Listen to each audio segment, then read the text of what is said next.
What a crazy year. I know that I have a lot of catching up to do. I am sitting in camp with my pencil and a logbook that will act as my journal. The world has been dead for over 2 decades, and one of the first things that people started making is writing material. I credit my father, Samuel Todd, for that, because of the success of his book. I wish I could have kept a journal these past months. I just know that I will be forgetting something, or a bunch of somethings. After all, you try writing down everything that happened to you in the past year. See how much you remember. Needless to say, that cold morning where I walked into Dominique's camp and surrendered, there was no way I could keep a journal. I did actually try while I was locked up, but it was discovered by Bruno and confiscated. Bruno is what I called the monster of a man who was assigned to guard me. I never did learn his real name. When Dominique found out that I was keeping a journal, she got really mad. But that is getting ahead of the story. I guess I should start at the beginning. The day I surrendered was a day that would change my life, and that of many of the people I know and love. Some for the better, many for the worse. Even with how things are turning out, I did what I felt had to be done at the time. Was it the right choice? Some will say yes. Others would disagree.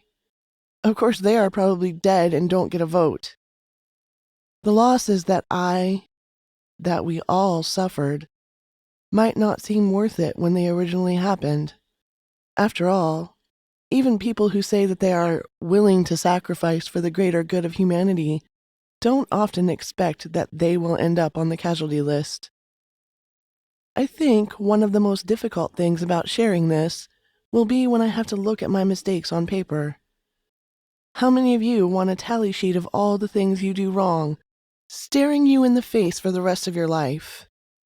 And since I already know that at least 3 people will be reading this besides myself, that is 3 people who get to look at what I have done. I guess, before I go much farther, I need to say this one thing up front. This is not going to be an apology. I did some things that I am not proud of, but they were necessary at the time. Or at least I felt that way then. I have always heard that hindsight is 20/20. I never knew what that meant. And actually, Mama Lindsay had to explain to me about eye exams and how they were graded back in the old world, since we don't have people who specialize in just a person's eyes. What a waste.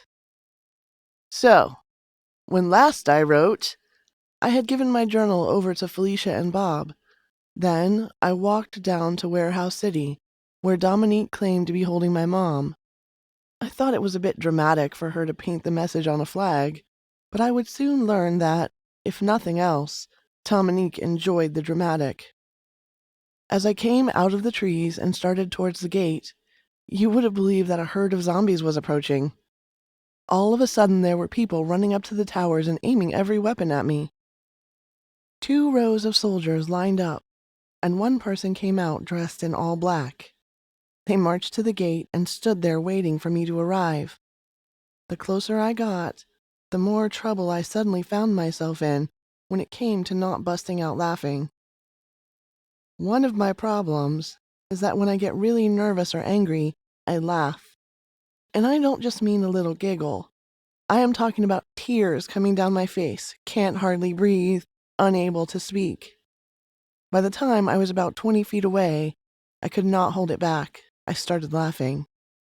And that is how I met Dominique Dubois, self-proclaimed president of New America.